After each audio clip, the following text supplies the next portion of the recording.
Hello बच्चों, ई सरल में आपका बहुत बहुत स्वागत है। मेरा नाम है प्रतीक गुप्ता और मैं आपको केमिस्ट्री पढ़ाने वाला हूं। भागना नहीं है ये सुन के भाई, मतलब ऐसी इज्जत हो रखी है, ऐसी एक इमेज बन रखी है केमिस्ट्री की, सर इतना रटने वाला सब्जेक्ट है, जितने थ्योरी और कंसेप्ट नहीं होते उससे तो इसमें एक्सेप्शन होता है, सर ये है वो है। उसी इमेज को धोने के लिए और आपको ये बताने के लिए कि भाई केमिस्ट्री दुनिया का सबसे प्यारा सब्जेक्ट है, हम लेके आए हैं बहुत ही धमाकेदार सीरीज जो आपने टाइटल में पढ़ ही लिया होगा, सरल केमिस्ट्री। अब इसमें क्या होने वाला है, सबसे पहले तो इसमें आप लोगों को मैं प्रूव कर दूंगा कि भाई केमिस्ट्री इज मैजिक। केमिस्ट्री क्या होता है? जादू होता है, जादू। यहां पे जैसे दिख रहा है ना, एक्चुअली में जब रिएक्शंस हो रहे होते हैं ना, तो मॉलिक्यूलर लेवल पे, एटॉमिक लेवल पे यही सब चल रहा होता है। इतना एनर्जी का आदान प्रदान और एकदम ऐसी दुनिया होती है अलग सी। कई बार होता है ना, हमें ऐसे यूनिवर्स वगैरह की पिक्चर दिख जाती है तो हम बावड़े हो जाते हैं कि भाई ऐसा भी कुछ होता है, ये होता है, वो होता है। आप गांव में जाते हो, एकदम स्टारी नाइट है, तो ऐसे गेज करने में आता है कि यार ऐसा भी हो सकता है। केमिस्ट्री में भी जब अंदर चीजें होती है तो ऐसा ही होता है। अब कुछ लोगों को लगता है केमिस्ट्री इज ऑल अबाउट भाई ऑर्गेनिक के रिएक्शंस, ऐसा नहीं है। केमिस्ट्री रिएक्शंस के बारे में जनरली ऐसा भी नहीं है। केमिस्ट्री कंपाउंड्स के बारे में ऐसा भी नहीं है। आप डेली लाइफ में जो भी यूज करते हो, बहुत छोटा सा एग्जांपल देता हूं, केमिस्ट्री इज ऑल अबाउट एकदम छोटे से छोटा 10 की पावर -15 ये न्यूक्लियस का साइज होता है, टू 10 की पावर जितना भी हम सोच सकते हैं, जितना भी हम इमेजिन कर सकते हैं वो। ठीक है, छोटा सा एग्जांपल देता हूं ये चीज आपको बताने के लिए। भाई ये क्या है? ये सबने देखा है, ठीक है, ये अपना टंगस्टन का बल्ब है। क्या है ये? टंगस्टन का बल्ब। हम तो इलेक्ट्रिसिटी ऑन कर देते हैं और ऐसा लगता है भाई अपने आप रोशनी आ जाएगी। ऐसा नहीं होता है। यहां पे इतना टेम्परेचर जनरेट होता है कि सब लोग केमिस्ट्री वालों के पास जाते हैं, फिजिक्स वाले लोग केमिस्ट्री वालों के पास जाते हैं कि भैया एक ऐसा मटेरियल बता दो जो 2-2,500-4,000 डिग्री सेल्सियस तक मेल्ट ना हो। आपने तो बल्ब बना दिया सॉलिड वायर का, ठीक है, आपने उसमें करंट देना शुरू किया, रेजिस्टेंस के कारण गर्मी शुरू हुई और ये मेल्ट हो गया, तो बल्ब जलेगा क्या? नहीं जलेगा। तो किसके पास जाते हैं? केमिस्ट्री वालों के पास। अब आपको एक खास बात बताता हूं कि ये जो टंगस्टन है ये 5,555 डिग्री सेल्सियस पर क्या होता है? मेल्ट होता है। ये जो अपना हीलियम है ये -268.9 डिग्री सेल्सियस पर बॉयल होता है, ये इसका भी बॉइलिंग पॉइंट है। पर just giving you an idea, helium जो हम गुब्बारे में भरते हैं और ऐसे ऊपर पहुंच जाते हैं, आजकल काफी ट्रेंड भी चल गया है हीलियम वगैरह भरने का, ऐसे बड़े बड़े संख्या में हीलियम के गुब्बारे छोड़े जाते हैं। आप सिर्फ सोच के देखो, ये दोनों एलिमेंट्स हैं, ये जो है ये भी अपना प्रोटॉन का मिलकर बना है, इलेक्ट्रॉन्स का मिलकर बना है और न्यूट्रॉन्स के मिलकर बना है। ये भी प्रोटॉन्स, इलेक्ट्रॉन्स और न्यूट्रॉन्स का मिलकर बना है। फिर इन दोनों में फर्क क्या है कि इतना बॉइलिंग पॉइंट में डिफरेंस है? ये कौन बताता है? केमिस्ट्री बताता है। जैसे फॉर एग्जांपल आप सब लोग आजकल ये यंत्र बहुत यूज करते हो। अब इस यंत्र के अंदर जितनी भी चीजें हैं वो मटेरियल ही तो है। सेमीकंडक्टर हो गया, ट्रांजिस्टर प्लेट्स हो गई, ये हो गया, वो हो गया, ये सब मटेरियल आता कहां से है? केमिस्ट्री की वजह से आता है। ठीक है, तो सबसे पहले तो अपने दिमाग से यह हटाना है कि केमिस्ट्री एक रटने वाला सब्जेक्ट है। कई बार मेरे को ऐसी फील आती है जब बच्चे बात करते हैं कि यार मैं हिस्ट्री पढ़ा रहा हूं, साइंस नहीं पढ़ा रहा। उसी चीज को समझने के लिए एक काम करते हैं, केमिस्ट्री की डेफिनेशन लेके आते हैं। केमिस्ट्री क्या है भाई? ये क्योंकि इंट्रोडक्शन है और अच्छा आज हम रदरफोर्ड मॉडल भी पूरा समझ लेंगे, वो भी अभी आएगा। पर सबसे पहले सबसे इंपॉर्टेंट जो चीज मैं आपको ध्यान में लाना चाहता हूं, ये वर्ड। केमिस्ट्री किसकी ब्रांच है? साइंस की। और साइंस में क्या होता है? साइंस में दो चीजें बहुत अच्छे से होती हैं, जैसे फिजिक्स में होती है, मैथ्स में होती है, वैसे दो चीजें बहुत इंपॉर्टेंटली बार बार करी जाती है, फिर नई डिस्कवरीज होती है, और वो होता है ऑब्जर्वेशन एंड एक्सपेरिमेंट। तो हम यहां पे ये सीखने वाले हैं कि भाई केमिस्ट्री को भी हम एक अलग नजर से, अलग ढंग से, जिसमें मजा है, जिसमें प्रॉब्लम्स हैं, जिसमें डिस्कवरी है, जिसमें समझना है, उस तरीके से भी पढ़ सकते हैं। This is going to be absolutely fun. बहुत टिपिकल कॉन्सेप्ट्स में यहां पे उठाने वाला हूं। ठीक है, शुरुआत हम करेंगे एटॉमिक स्ट्रक्चर से, जिसमें हम सबसे पहले रदरफोर्ड मॉडल को देखेंगे, फिर उसके बाद आगे चलते जाएंगे जो एकदम टिपिकल कॉन्सेप्ट्स होते हैं, जैसे मान लो आपका आरपीडीएफ वाला सेक्शन हो गया, या आपका हाइजेनबर्ग डी ब्रॉगली वाला सेक्शन हो गया, ये लाइन स्पेक्ट्रम हो गया। ऐसे छोटे छोटे टॉपिक्स को उठा के एकदम जल्दी क्विकली इनको समझने की कोशिश करते हैं, अच्छी प्रॉब्लम्स करने की कोशिश करते हैं। तो आज जो है अपना सरल केमिस्ट्री 1 है। तो आपको सबसे पहले तो अपने सारे दोस्तों के बीच में हल्ला बोल देना है कि भाई ई सरल पे प्रतीक सर की सरल केमिस्ट्री सीरीज चालू हुई है, जिसका ये आज पहला पार्ट है। क्या है ये? आज फर्स्ट पार्ट है। एकदम आपको प्यार होने वाला है केमिस्ट्री से, एकदम सीट बेल्ट टाइटली बांधो, फील आने वाली है। ठीक है, तो हम किससे चालू करेंगे भाई? हम चालू करने वाले हैं रदरफोर्ड के मॉडल से। अब बहुत ज्यादा बस हो गया इंट्रोडक्शन।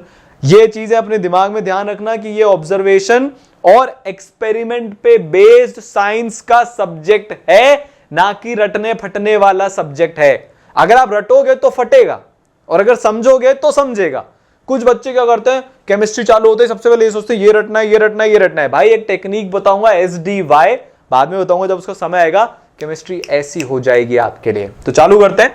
ठीक है, तो भाई हमने इलेक्ट्रॉन प्रोटॉन, ये एक शानदार धमाकेदार एक्सपेरिमेंट है। जे थॉमसन, गोल्डस्टीन और भी महान महान साइंटिस्ट लोगों ने इसको डिजाइन किया था। उनकी मदद से हमने इसको समझा, और इस एक्सपेरिमेंट के थ्रू हमने इलेक्ट्रॉन प्रोटॉन और एटम के बारे में काफी कुछ समझा। भाई हमने यहां से ये ऑन किया, करंट दिख रहा है आपको, ये करंट ऑन हुआ है। ये मान लो हम इलेक्ट्रॉन को डिस्कवर कर रहे हैं, तो ये मेरी कैथोड की प्लेट है। ठीक है, यहाँ पे नेगेटिव नेगेटिव नेगेटिव चार्ज है। ये मेरी एनोड की प्लेट है, यहाँ पे पॉजिटिव पॉजिटिव पॉजिटिव चार्ज है। जैसे ही हम यहाँ से करंट ऑन करते हैं, इलेक्ट्रॉन्स की एक बीम यहाँ से निकलती है। ये डिस्कवरी हो चुकी है। पूरा अगर आपको लेक्चर देखना है तो आप ईसरल की ऐप इंस्टॉल कर सकते हो। ये थॉमसन मॉडल वाला और इलेक्ट्रॉन प्रोटॉन की डिस्कवरी बड़ा इजी है, इसमें कुछ नहीं है। मेन बात समझने की क्या है कि हमको यहां से ये पता चला कि ये पॉजिटिव प्लेट है, ये नेगेटिव प्लेट है, तो ये बीम जो है ये पॉजिटिव प्लेट की तरफ मुड़ गई।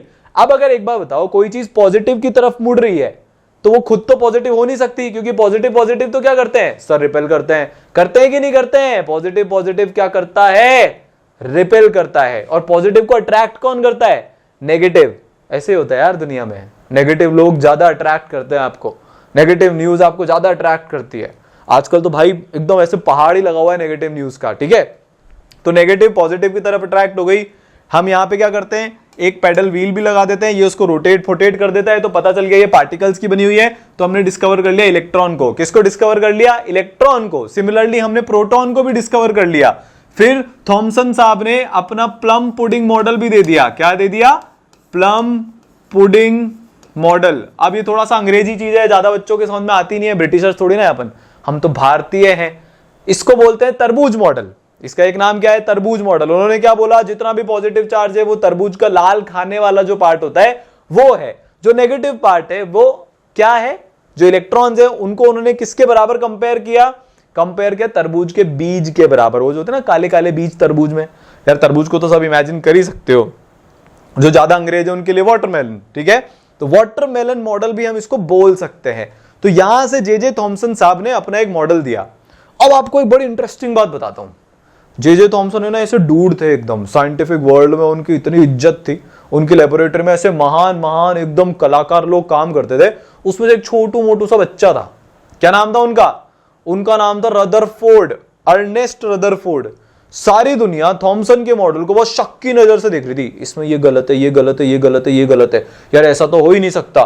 मॉडल तो ठीक है, एटम तो न्यूट्रल है, जितना पॉजिटिव चार्ज उतना नेगेटिव चार्ज, पर उसके अलावा तो साइंटिफिक डिस्कवरी से कुछ मैच ही नहीं हो रहा। उस टाइम पे हाइड्रोजन स्पेक्ट्रम वगैरह जो है और बहुत सारी चीजें जो है डिस्कवर हो चुकी थी। तो थॉमसन का मॉडल और साइंटिफिक एक्सपेरिमेंट के बीच में 36 का आंकड़ा था, मैच ही नहीं करता था। रदरफोर्ड ने बोला देखो अब मैं ना एक ऐसा एक्सपेरिमेंट करूंगा कि जो मेरे सर हैं, जो मेरे गुरुजी हैं, जिनका मैं चेला हूं, उनको सही प्रूफ कर दूंगा। तो रदरफोर्ड, अर्नेस्ट रदरफोर्ड साहब जो थे हमारे, वो थॉमसन को सही प्रूफ करने निकले थे कि भाई मैं तो इनको सही प्रूफ करके मानूंगा।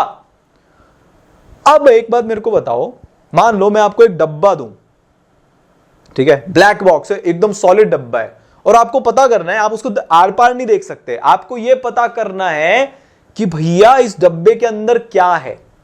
तो हमारी सबसे पहली चीज क्या होती है? हमको सबसे पहले क्या लगता है, यार कुछ ऐसी चीज मारो इसको कि ये टूट जाए, अंदर से फूट जाए।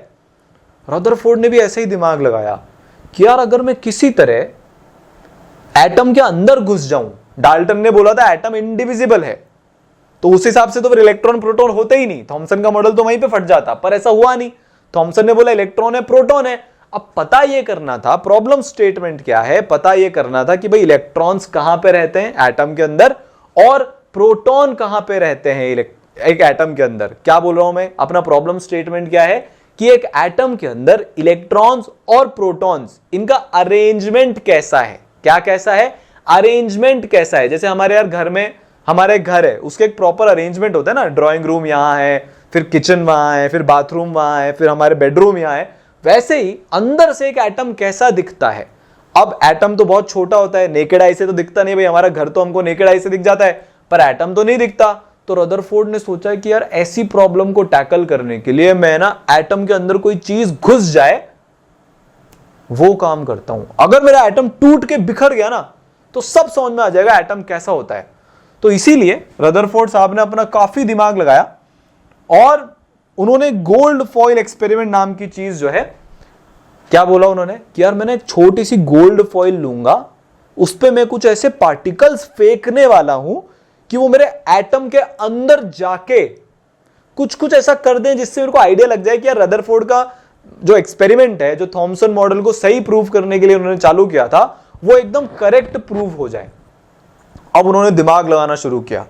सबसे पहले तो उनको यह चाहिए था कि यार मैं एक ऐसी फॉइल ले लूं, मैं क्या लूं, मैं कोई ऐसी चीज लूं जो कुछ ही एटम्स थिक हो। मान लो मैं ये पेन ले लेता हूं, आपको पता है इस पेन के अंदर 10 की पावर 20 या 10 की पावर 21 कुछ टाइप के एटम्स होंगे इतनी सी थिकनेस में। हमको क्या चाहिए, इतने एटम होंगे तो मेरे को तो पता ही नहीं चलेगा ना यार, मेरे को किसी चीज के अंदर घुसने के लिए वो चीज चाहिए भी तो सही। तो उन्होंने ये सोचा यार जितने कम एटम्स होंगे ना उतना ज्यादा एक्यूरेट रिजल्ट मेरा आएगा। अब यार मैं जितने कम एटम को कैसे लाऊं, तो मेरे को इस पेन को पतला करना पड़ेगा।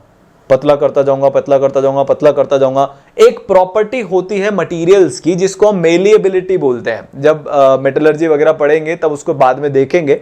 अब यार समझ लो, जनरली वो होता है ना, हम किसी चीज को बहुत पतला करते जाते हैं। आपने देखा आयरन की शीट्स पतली पतली होती हैं। जिसने भी मिठाई खाई है, जो यहाँ पे मिठाई का बहुत शौकीन है ना, काजू कतली, पिस्ते की बर्फी, संगम बर्फी, उसको पता रहेगा मिठाइयों पे चांदी की वरक होती है, ऊपर सिल्वर सिल्वर का होता है। भाई मिठाई तो सिल्वर होती नहीं है, वो जो पतली सी लेयर होती है वो किससे बनी होती है? चांदी से। तो चांदी के जो बड़े बड़े ब्लॉक्स होते हैं उनको ऐसे दबा दबा के घिस घिस के घिस घिस के घिस घिस के पतला किया जाता है। क्या किया जाता है भैया? पतला किया जाता है। अब वो मैंने पतला कर लिया, पतला कर लिया, पतला कर लिया। रदरफोर्ड ने उसको इतना पतला कर लिया था कि वो कुछ फ्यू 100 एटम्स थिक हो गया था। एक 400 एटम ही बचे थे बस उस पूरी की पूरी एक लेयर में, एक शीट में। तो यहां से गोल्ड फॉइल एक्सपेरिमेंट की शुरुआत हुई।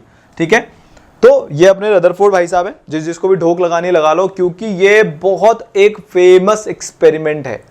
बेचारे इन्होंने अपनी पूरी जिंदगी ऑलमोस्ट 18 से 20 साल एक सिंगल एक्सपेरिमेंट में लगा दिया। आप सोच के देखो पेशेंस लेवल, मतलब यानी प्यूरी फिजिक्स है। देखो अभी तो ये रदरफोर्ड का जो मॉडल है it is totally purely physics based, मतलब उन्होंने इतना दिमाग लगाया। एक रात में सपना नहीं आता मैं गोल्ड की फॉइल ले लूं। उन्होंने दुनिया में पता नहीं कौन कौन सी फॉइल लेके एक्सपेरिमेंट किए होंगे। Finally settled upon the metal जो सबसे ज्यादा मेलिएबल होता है। ठीक है, तो अर्नेस्ट रदरफोर्ड भाई साहब जो है अपने, भाई आपको सल्यूट है, क्योंकि इतनी मेहनत करी है ना इन्होंने। बहुत सारी चीजों को टेस्ट करते गए करते गए करते गए करते गए करते गए करते गए, तब जाके दिमाग लगा कि भाई ऐसा कुछ किया जाए। तो सबसे पहले आपको एक्सपेरिमेंटल सेटअप बता दूं, फिर हम ये देखेंगे कि जो चीज उन्होंने करी वो क्यों करी। ठीक है, तो भाई एक्सपेरिमेंटल सेटअप में हमारे पास क्या क्या है देखते हैं। सबसे पहले तो इन्होंने एक अल्फा पार्टिकल का सोर्स लिया। आप चिंता मत करो ये अल्फा पार्टिकल क्या होता है, कहां से आ गया, कैसा वगैरह वगैरह, इसकी कोई चिंता करने की जरूरत नहीं है, वो भी आपको बता दूंगा। पर उन्होंने सबसे पहले क्या लिया? अल्फा पार्टिकल का सोर्स। फिर क्या लिया भाई? फिर इसके बाद उन्होंने लिया अपना सेकंड जो है वो गोल्ड शीट। ये मैंने आपको बताई थी करीब करीब 400 एटम थिक थी है। क्या लिया उन्होंने? एक गोल्ड की शीट ली विच वाज 400 एटम्स थिक। फिर उन्होंने इसके बाद क्या लिया? उन्होंने कुछ फिर ऐसा एक्सपेरिमेंट सेटअप किया जहां पे कि एक फ्लोरोसेंट स्क्रीन हमने यूज करी। ठीक है, तो ये हमारा कुछ इस तरह का एक एक्सपेरिमेंट उन्होंने सेटअप किया। ये अपनी क्या है? ये अपनी अल्फा पार्टिकल की गन है। What is this? ये अपनी अल्फा पार्टिकल की गन है। ठीक है, इस अल्फा पार्टिकल की गन में से अल्फा पार्टिकल निकलते हैं। क्या निकलता है भाई? Alpha particles. अब सर ये अल्फा पार्टिकल्स क्या होते हैं?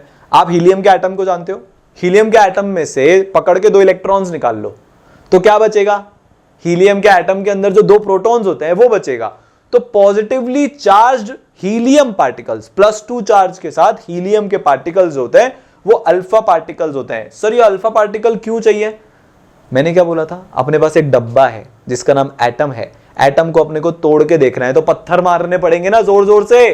तो पत्थर क्या थे, वो पत्थर थे अपने अल्फा पार्टिकल्स। क्या थे अपने पत्थर, अल्फा पार्टिकल्स। ये अल्फा पार्टिकल्स को मैं किस पे मार रहा हूं, ये पतली सी शीट पे जो 400 एटम थिक है इस पे। एक्सपेरिमेंट सेटअप समझ में आया। अब ये यहां से अल्फा पार्टिकल जाएंगे, इस गोल्ड फॉइल से पास होते हुए सामने स्क्रीन पे हिट करेंगे। क्या करेंगे, सामने जो फ्लोरोसेंट स्क्रीन है इसको हिट करेंगे, और ये जो फ्लोरोसेंट स्क्रीन है ये ग्लो करेगी। ये एक ऐसी स्क्रीन है, ये एक ऐसा मटेरियल होता है कि जब हम इस पे कुछ चीज मारते हैं तो वो चीज ग्लो करती है। ठीक है, जब हम इस पे कुछ चीज मारते हैं तो वो चीज क्या करती है, वो चीज ग्लो करती है। ठीक है, आ रहा है समझ में। तो फ्लोरोसेंट स्क्रीन का काम क्या है, यहां पे पूरी जगह पर कहीं पे भी अगर गलती से अल्फा पार्टिकल आ जाए, देखो अभी रदरफोर्ड को नहीं पता था कि भाई ये अल्फा पार्टिकल किधर जाएगा, ये कहीं भी जा सकता है जहां इसकी मर्जी है, यही तो टेस्ट करना है। तो उन्होंने क्या किया, मैक्सिमम एरिया कवर कर लिया, दिख रहा है, इसकी चारों तरफ उन्होंने फ्लोरोसेंट स्क्रीन लगा दी। ये अल्फा पार्टिकल मेरा किधर भी जाके हिट कर सकता है, जहां हिट करेगा मैं रिकॉर्ड कर लूंगा क्योंकि यहां पे ग्लो होने वाला है। ठीक है, तो मैंने आपको एक मिनिएचर वर्जन शो किया हुआ है एटम का, इसको मैं बाद में समझाऊंगा ये चीज क्या है, कैसे यहां पे कैसे आई, क्योंकि रदरफोर्ड का मॉडल है एटम का, मैंने पहले ही बता दिया आपको। ठीक है, अभी आप इस पे ध्यान लगाओ। हमने क्या किया, अल्फा पार्टिकल का सोर्स, वहां से अल्फा पार्टिकल हिट हो रहे हैं गोल्ड फॉइल पर।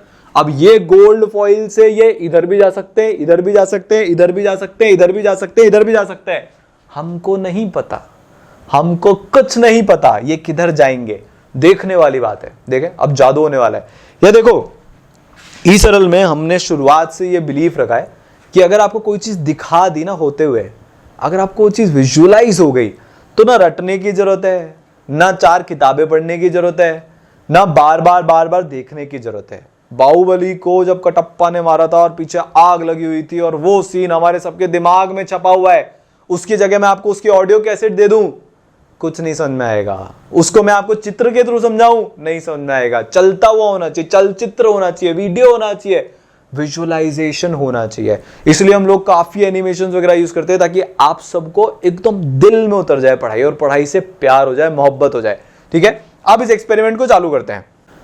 तो अब एक बार देखने से पहले कि एक्चुअली में क्या हो रहा है, जो जो अभी तक अपन ने सीखा उसको लिख लेते हैं। भाई अल्फा पार्टिकल चार्ज पार्टिकल होते हैं जिसपे 2 यूनिट का पॉजिटिव चार्ज है, 4 यूनिट का मास है।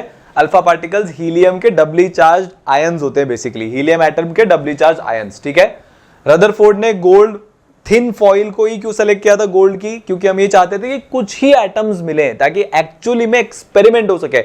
बहुत सारे एटम हो जाएंगे तो फिर हम ये कैसे बोल सकते हैं कि यार ये एक ही एटम के टकरा रहा है। ऐसा हो सकता है कि एक अल्फा पार्टिकल जाके हजारों एटम के टकरा के आ गया हो, तो हम बिहेवियर को तो जज कर ही नहीं सकते।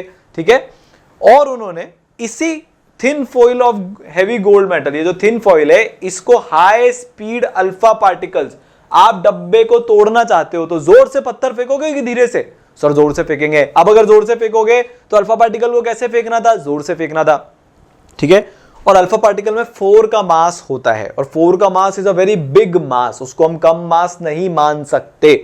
तो अब एक्सपेरिमेंट देखने के लिए एकदम अपने आंखें बड़े बड़े कर ले, कान खोल के सुन ले। ये रहा आपके सामने एक्सपेरिमेंट, ये हमने किया और रदरफोर्ड की दुनिया हिल गई। अब आप इस पिक्चर को है ना बहुत ध्यान से देखना, सही बता रहा हूं मैं। मतलब हो सकता है आपको उतना बड़ा फील ना हो क्योंकि आपको तो ऑलरेडी सब कुछ पका पकाया मिल रहा है। भाई घर पे खाना बनता है, 4 घंटे की मेहनत लगती है, अपन तो खाना खा के फ्री हो जाते हैं। जिसने बनाया है उसको पता होता है भाई कितनी मेहनत लगी है। रदरफोर्ड ने अपने दिमाग में, ध्यान से सुनना अब, रदरफोर्ड ने अपने दिमाग में ये सोचा था कि थॉमसन का मॉडल ट्रू है। क्या बोल रहा हूं मैं, रदरफोर्ड ने अपने दिमाग में ये सोचा था कि भैया थॉमसन का मॉडल ट्रू है।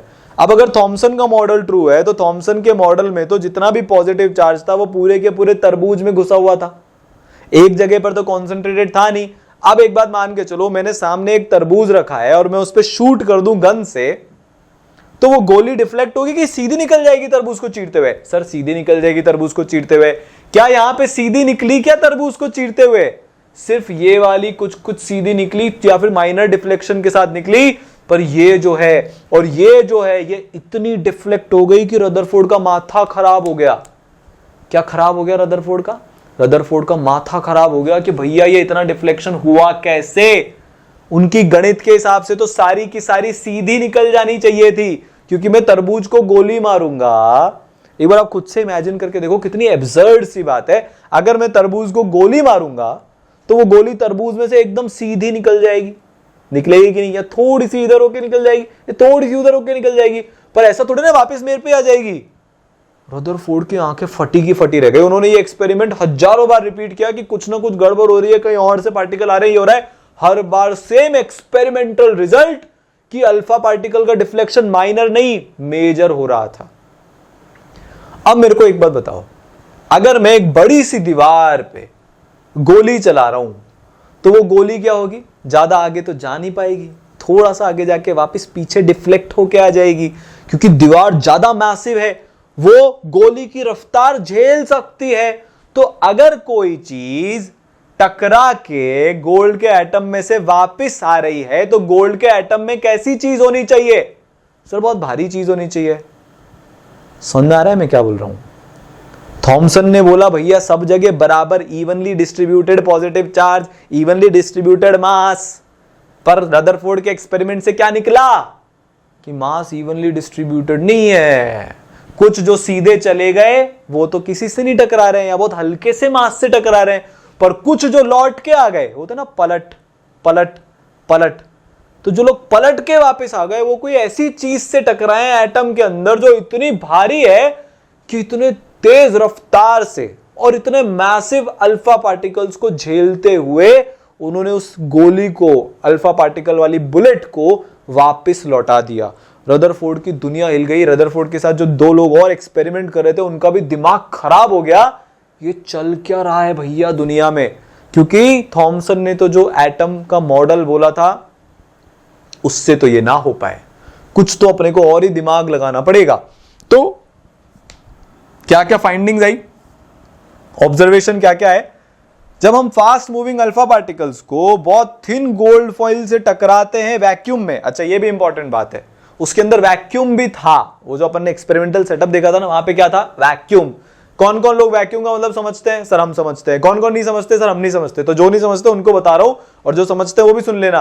वैक्यूम का मतलब ये होता है कि अंदर कुछ भी नहीं, अर्थ और सन के बीच में क्या है, वैक्यूम है। वहां पे कोई आपको गैस का पार्टिकल नहीं मिलेगा, लिक्विड नहीं मिलेगा, सॉलिड नहीं मिलेगा, एम्प्टी स्पेस है। उसको हम क्या बोलते हैं? उसको हम बोलते हैं वैक्यूम। ठीक है, तो वैक्यूम क्रिएट करी थी, मतलब समझो समझो समझो, दिमाग लगाओ, अल्फा पार्टिकल गोल्ड के एटम से ही टकरा सकता है बस, उसके अलावा उसके पास टकराने के लिए कोई है ही नहीं, क्योंकि उस पूरी ट्यूब में जहां पे ये एक्सपेरिमेंट हुआ था वैक्यूम थी। जब अंदर कुछ है ही नहीं तो टकराऊंगा किससे? अपने भूत से। अब भूत से टकराया हो तो बात अलग है, देखो फिर तो साइंस बाद में कुछ और ही हो जाएगा। ठीक है, तो अंदर क्या था? वैक्यूम थी, तो आप किसी और से नहीं टकरा सकते। कुछ इस तरह का सीन था, इसको आप बार बार देखो। किस तरह का सीन था? इस तरह का सीन था। बहुत सारे अल्फा पार्टिकल आ रहे हैं, कुछ टकरा के वापस और आएंगे, कुछ सीधे, कुछ वापस आएंगे, कुछ इधर। भाई मतलब क्या ही हो रहा है? हर तरफ अल्फा पार्टिकल, इधर से उधर, इधर से उधर। एग्जैक्टली ये ऑब्जर्वेशन, ये पिक्चराइजेशन अपने दिमाग में रखना है। कुछ आके सीधे निकल रहे हैं, कुछ आके वापस आ रहे हैं, कुछ ऊपर कुछ नीचे। ठीक है, अब ऑब्जर्वेशंस लिखते हैं। क्या क्या ऑब्जर्वेशन है? ज्यादातर अल्फा पार्टिकल्स सीधे निकल गए गोल्ड फॉइल में से और कोई डिफ्लेक्शन भी नहीं हुआ उनका ओरिजिनल पाथ से। मतलब अगर ये मेरी गोल्ड फॉइल है, ये मेरे अल्फा पार्टिकल्स हैं, ये यहां से आए ऐसे निकल गए, यहां से आए ऐसे निकल गए, यहां से आए ऐसे निकल गए, यहां से आए ऐसे निकल गए, कोई डिफ्लेक्शन ही नहीं हुआ। ये वाला ऑब्जर्वेशन क्या हुआ? वापस बना देता हूं, ये ऐसे ऐसे ऐसे ऐसे, जिस पाथ पे आ रहे थे उस पाथ से एकदम सीधे निकल गए।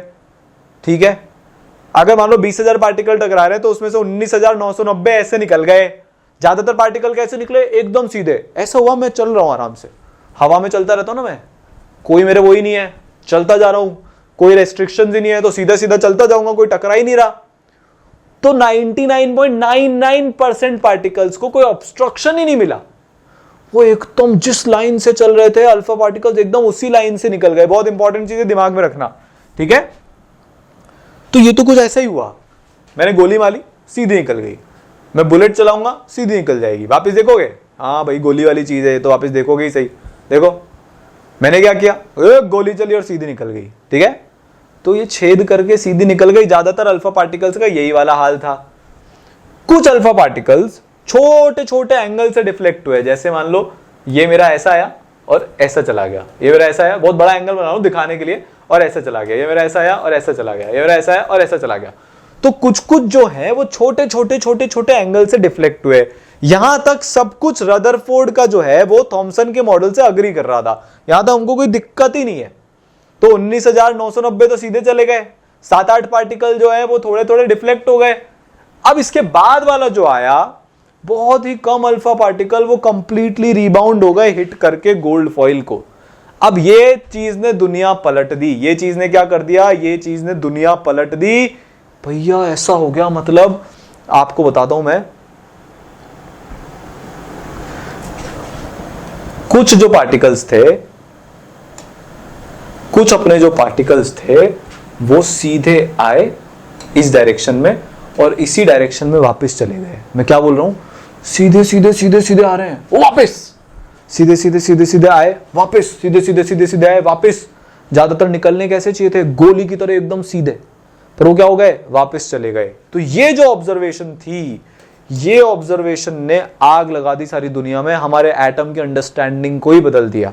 और मैंने तो आपको बताया था कि ये सिर्फ तभी हो सकता है जब अल्फा पार्टिकल को एटम के अंदर कोई उससे भी ज्यादा भारी, कोई उससे भी ज्यादा मैसिव चीज मिल गई हो, जिसको अब हम न्यूक्लियस के नाम से जानते हैं। अच्छा, एक खास बात और, ये जो ऑब्जर्वेशंस आई ना, ये एक बार में नहीं आती है। रदरफोर्ड ने हजारों बार, और सिर्फ रदरफोर्ड नहीं थे, उनके साथ और भी उनके जो साथ में काम करने वाले थे, उन्होंने ये एक्सपेरिमेंट को हजारों बार रन किया।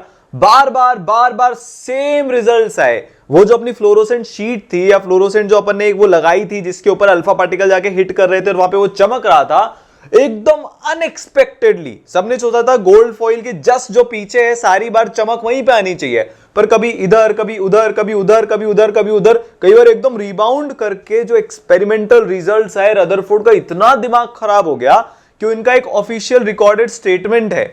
उनका स्टेटमेंट क्या है? ये है कि it was quite the most incredible event that has ever happened to me in my life. भाई वो बोल रहे हैं कि मेरी जिंदगी का सबसे इनक्रेडिबल इवेंट है। आप सोच के देखो, रदरफोर्ड महान साइंटिस्ट, एकदम तगड़े वाले साइंटिस्ट, कैसे रेडियो एक्टिविटी में उन्होंने इतना काम किया, एटम के ऊपर इन्होंने इतना काम किया, इतने सारे इनको एक्कोलेड्स मिले, इतने सारे इनको अवार्ड मिले। इतनी बड़ी डिस्कवरी करने वाले आदमी के लिए भी ये उनकी जिंदगी का सबसे ज्यादा इनक्रेडिबल इवेंट था। कैसे हुआ, क्यों? आगे बढ़ते हैं, वो खुद ही बता रहे हैं, हमको कुछ बोलने की जरूरत ही नहीं है, वो खुद ही सब समझा देंगे। It was almost as incredible as if you fired a 15-inch shell at a piece of tissue paper and it came back and hit you. ये इतना इनक्रेडिबल था, इतना इनक्रेडिबल था। आप सोच के देखो, मैंने सामने एक टिश्यू पेपर रख रखा है, पीछे से किसी ने तोप का गोला चलाया। ये जो 15 इंच शेल है ना, 15 इंच शेल मतलब 15 इंच का तोप का गोला, 1.25 फुट का तोप का गोला किसी ने एक छोटू से नन्हे से मुन्ने से टिश्यू पेपर पे चलाया।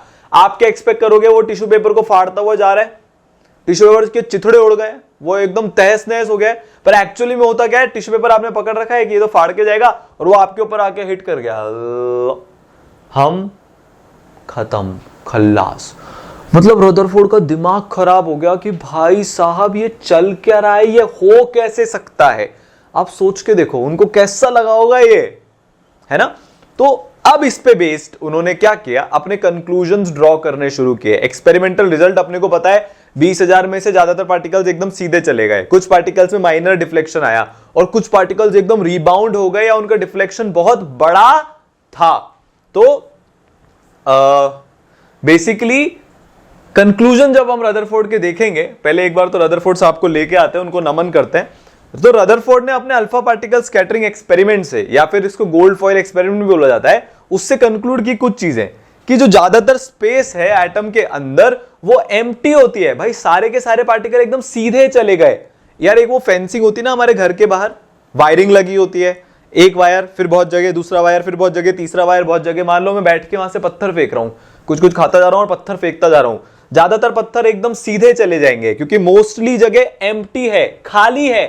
कुछ पत्थर ही ऐसे होंगे जो टकराएंगे। तो मेरे को सामने सामने क्या दिख रहा है भाई, ज्यादातर जगह खाली है, बहुत कम जगह पर ही कुछ चीजें इसलिए टकरा रहे हैं। सिमिलरली एटम में भी हुआ। ज्यादातर पार्टिकल्स कैसे चले गए? Without getting deflected. ज्यादातर पार्टिकल्स कैसे गए? एकदम जिस रास्ते पे चल रहे थे उसी रास्ते पे चले गए, एकदम सीधा, बिना डिफ्लेक्ट हुए वो वहां से निकल गए। अगर आपको कोई रास्ते में डिफ्लेक्शन नहीं मिल रहा है तो इसका मतलब आपके रास्ते में कोई रुकावट नहीं है, और अगर आपके रास्ते में कोई रुकावट नहीं है इसका मतलब वो जगह एम्प्टी है। तो ज्यादातर पूरे एटम की जगह एम्प्टी कैसे हुई? मतलब हमको कैसे पता एम्प्टी है?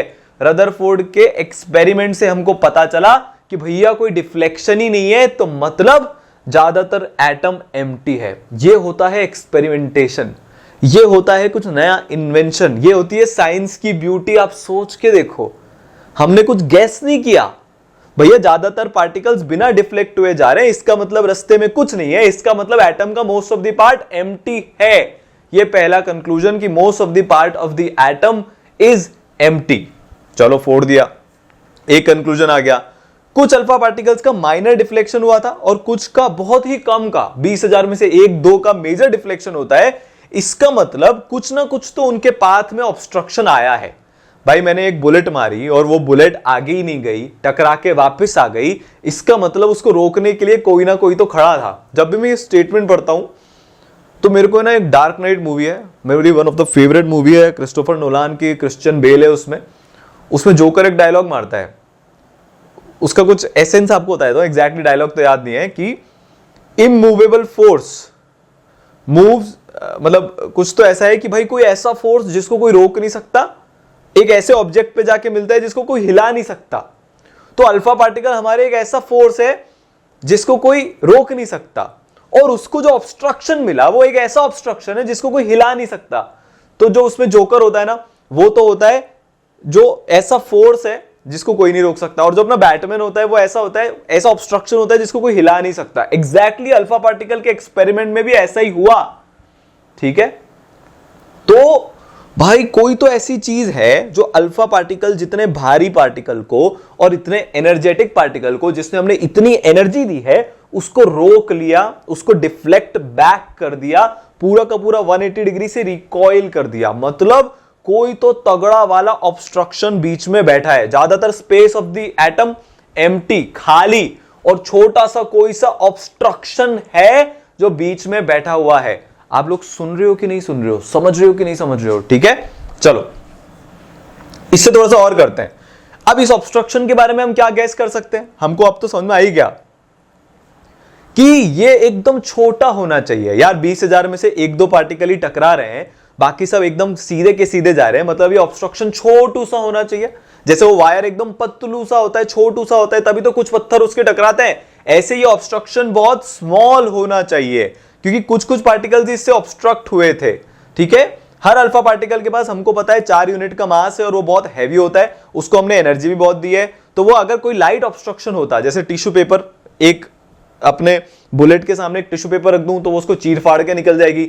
सिमिलरली अगर छोटा सा ऑब्स्ट्रक्शन होता जिसका मास भी कम होता और चार्ज भी बहुत कम होता, तो अल्फा पार्टिकल उसको चीरते हुए निकल जाते, क्योंकि उसकी उतनी औकात ही नहीं थी कि अल्फा पार्टिकल को रोक ले।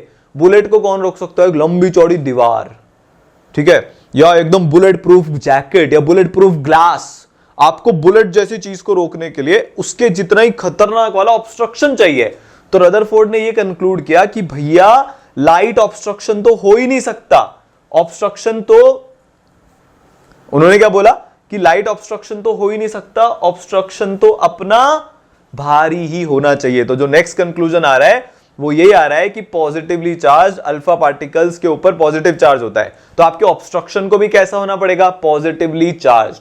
क्योंकि अगर आपके ऑब्स्ट्रक्शन नेगेटिवली चार्ज हो गए तो अल्फा पार्टिकल जाएगा पॉजिटिव चार्ज लेके और नेगेटिव चार्ज में जाके boom, positive charge negative charge दोनों में आपस में बहुत सारा प्यार, गायब हो जाएगा, पूरा एटम का एटम ही गायब हो जाएगा। पर ऐसा होता है क्या? नहीं।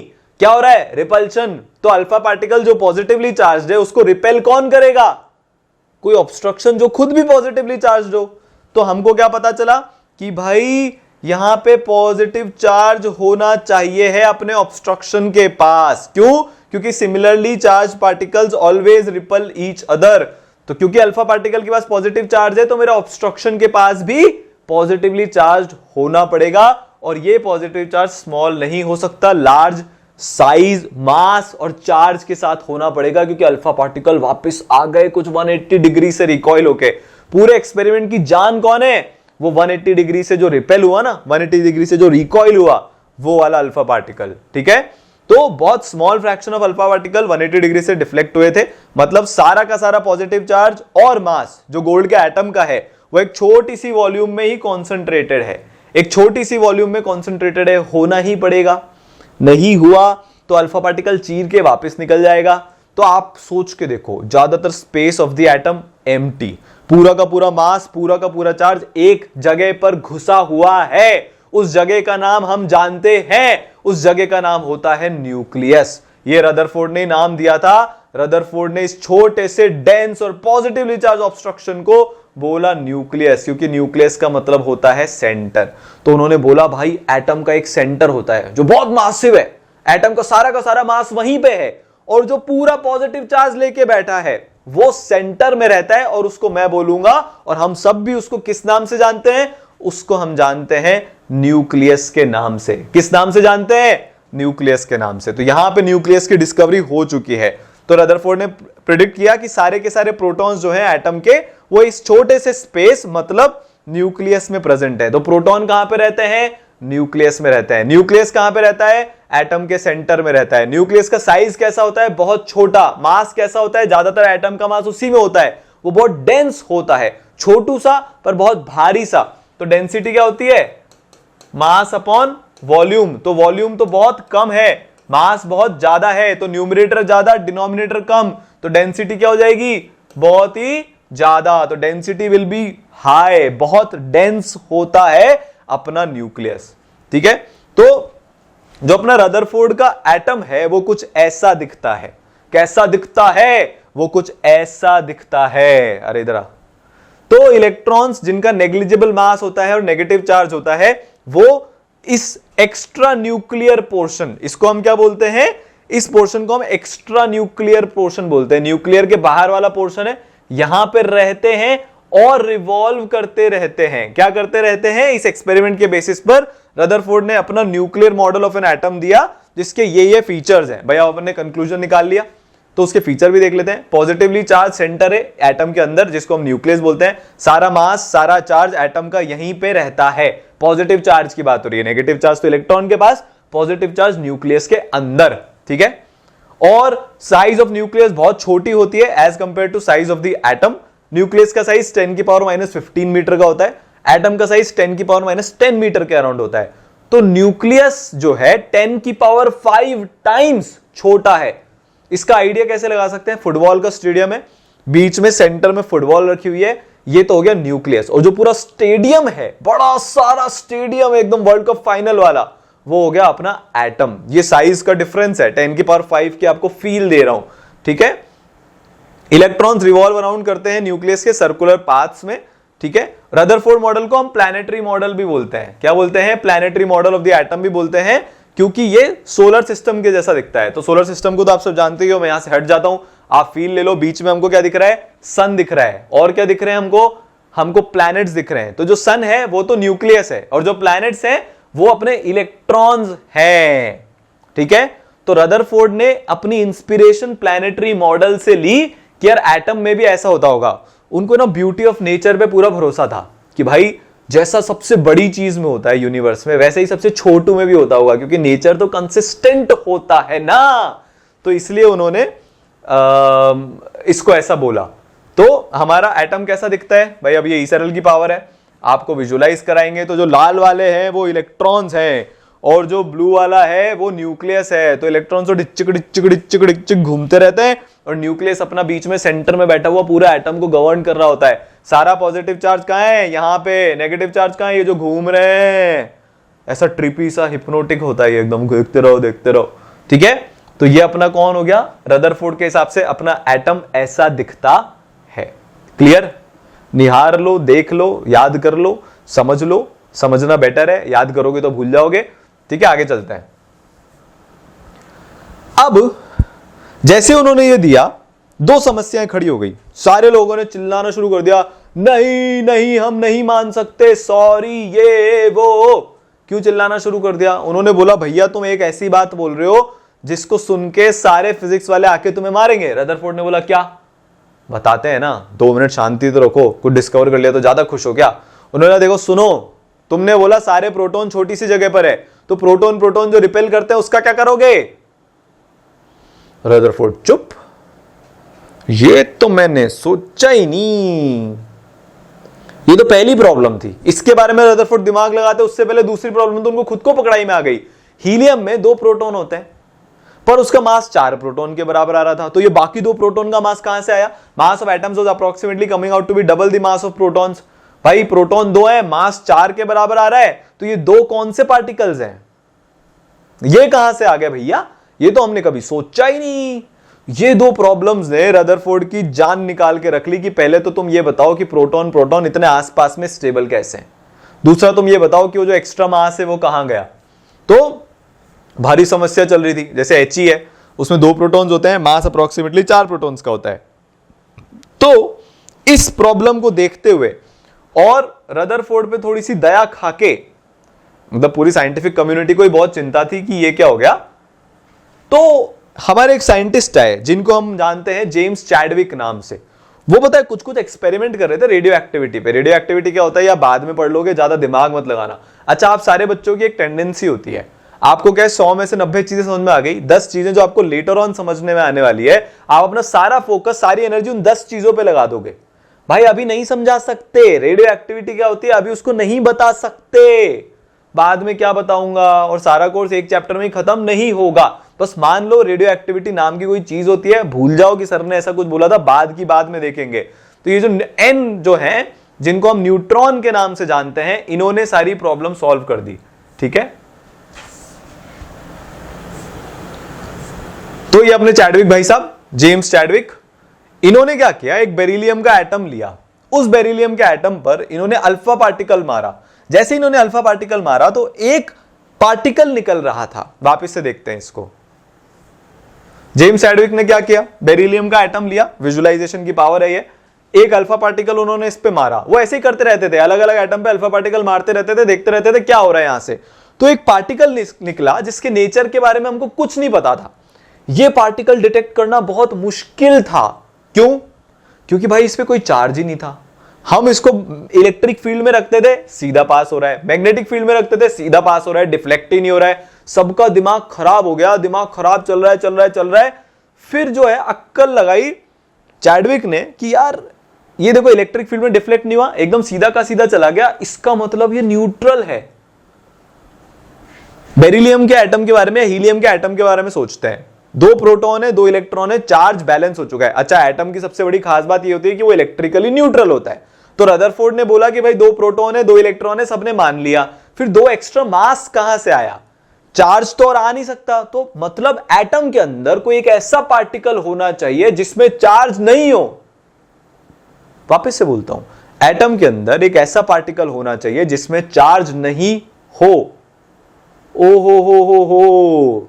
चैडविक ने कौन सा पार्टिकल अभी डिस्कवर किया है? जस्ट अभी किया ही है, न्यूट्रॉन। उसमें चार्ज क्या होता है? न्यूट्रल। मतलब कहीं ऐसा तो नहीं है कि हीलियम के एटम के अंदर 2 प्रोटॉन और 2 न्यूट्रॉन हो। रदरफोर्ड की आंखें फटी की फटी रह गई। भाई प्रॉब्लम सॉल्व हो गई मेरी। एक तो कि इसका मास क्या है, इसका मास डबल है। तो हमने क्या डिस्कवर कर लिया? हमने डिस्कवर कर लिया न्यूट्रॉन, ये मैग्नेटिक फील्ड से भी डिफ्लेक्ट नहीं होता, सीधा का सीधा चला जाता है। तो हमारा न्यूट्रॉन डिस्कवर हो चुका है। तो हीलियम के अंदर क्या है? 2 तो हमारे प्रोटॉन्स है, ये जो लाल वाले हैं, और 2 हमारे न्यूट्रॉन्स है, ये जो व्हाइट में ब्लैक से लिखा हुआ है, और ये हमारे 2 इलेक्ट्रॉन्स हैं, और ये इस तरीके से घूमते रहेंगे। अब आप बच्चे सोच रहे होंगे सर ने ना पागल बना दिया, सर ने तो 2 प्रॉब्लम्स बताई थी हमको। क्या थी 2 प्रॉब्लम? 2 प्रॉब्लम ये थी कि पहली प्रॉब्लम तो थी कि प्रोटॉन प्रोटॉन रिपेल करेंगे, वो तो अभी भी रिपेल कर रहे हैं, इतना पास पास में है। तो सर आप तो ये बताओ कि ये प्रॉब्लम हमने सॉल्व कैसे करी? ठीक है, तुम बोल रहे हो तो बता देता हूं। एक चीज होती है न्यूक्लियर फोर्स। क्या होता है? न्यूक्लियर फोर्स नाम की एक चीज होती है जो प्रोटॉन प्रोटॉन में लगती है, न्यूट्रॉन न्यूट्रॉन में लगती है, और प्रोटॉन न्यूट्रॉन में रखती है। प्रोटॉन और प्रोटॉन के बीच में कौन सा फोर्स है? रिपल्सिव फोर्स है।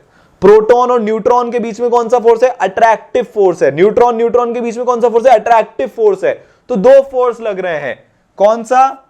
रिपल्शन वाला फोर्स लग रहा है एक तो, ठीक है, जो अपना प्रोटॉन प्रोटॉन में लग रहा है। एक फोर्स अट्रैक्शन वाला लग रहा है,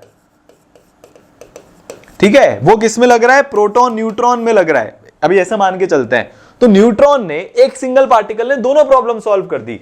अब खास बात क्या होती है? खास बात क्या होती है ये आपको बताता हूं। खास बात अपनी ये होती है कि भाई, खास बात अपनी ये होती है कि ये जो अट्रैक्शन का फोर्स होता है ये बहुत ज्यादा होता है। जो न्यूक्लियर फोर्स का मैग्नीट्यूड है वो छोटे डिस्टेंसेस में बहुत ज्यादा होता है एज कंपेयर टू रिपल्शन। तो अट्रैक्शन का फोर्स है, रिपल्शन का फोर्स है। रिपल्शन बोल रहा है मैं तो नहीं रहने दूंगा, अट्रैक्शन बोल रहा है मैं रहने दूंगा। और एक न्यूक्लियस के अंदर जो स्टेबल न्यूक्लियस है उसमें यह होता है कि अट्रैक्शन का फोर्स रिपल्शन के फोर्स से जीत जाता है। Attraction wins over repulsion. तो दोनों प्रॉब्लम न्यूट्रॉन ने सॉल्व कर दी। न्यूट्रॉन एक एक्स्ट्रा फोर्स लेके आया जिसको हम न्यूक्लियर फोर्स के नाम से जानते हैं, जो न्यूक्लियस के अंदर लग रहा है, इसलिए उसको क्या बोलते हैं? Nuclear force. और मासिव तो वो था ही, उसका मास अप्रोक्सीमेटली प्रोटॉन के बराबर ही होता है। तो अब हीलियम के एटम में हमने सब कुछ सॉल्व कर लिया।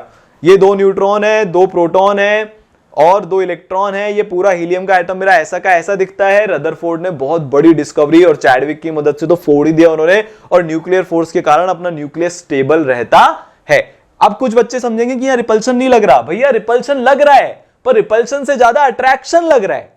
तो attractive force wins over repulsive force, इसीलिए न्यूक्लियस स्टेबल है। हमारे परिवार में भी प्यार बहुत होता है, झगड़े भी होते हैं, पर प्यार झगड़े से ज्यादा होता है, इसलिए हमारा परिवार साथ साथ में रहता है। पर कोई परिवार साथ में है तो हम ये थोड़ी ना बोल सकते ये भैया झगड़ा ही नहीं है। ऐसा तो कोई परिवार ही नहीं होता। झगड़े तो होते हैं पर प्यार ज्यादा होता है। क्लियर? आगे चलें, चलो।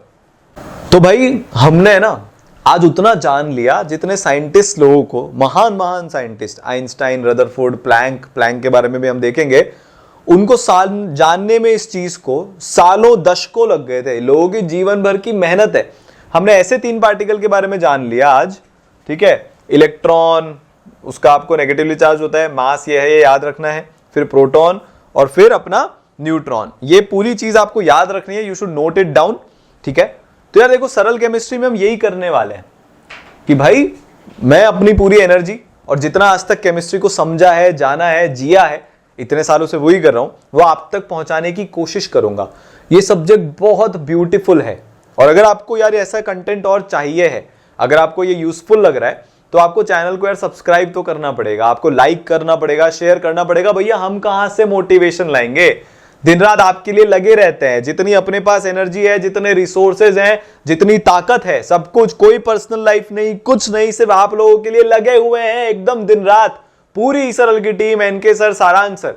तो अगर आपको ये कंटेंट अच्छा लग रहा है, if it is useful for you, तो आप चैनल को सब्सक्राइब जरूर कर लेना और इसको हर जगह पहुंचाना है यार। मतलब इतना हाई लेवल का कंटेंट आपको मिल रहा है, और इसमें हम पूरा कंपटीशन लेवल टच करने वाले हैं, कुछ नहीं छोड़ेंगे। ऐसा नहीं है कि हाँ बस आसान आसान बता दिया ताकि आप लोग खुश हो जाओ। तकलीफ आपको होगी एक पॉइंट पर हमको एग्जाम क्रैक करना है। ई सरल का मतलब क्या होता है? भाई पढ़ने में पूरा मजा लेंगे, अपनी इच्छा से पढ़ेंगे, एकदम जिएंगे जो पढ़ रहे हैं उसको, पर साथ में जो हमने गोल बनाया है उसको भी अचीव करने के लिए पूरी जान लगा देंगे। तो यही मेरा मैसेज है कि अपने पथ पर चलता जाऊंगा, चलने में माहिर बन जाऊंगा, या तो मंजिल मिल जाएगी या एक अच्छा मुसाफिर बन जाऊंगा। मिलते हैं फिर। ऐसे ही पढ़ाई करते रहो, प्रचंड करो, और like, comment and share. All the best.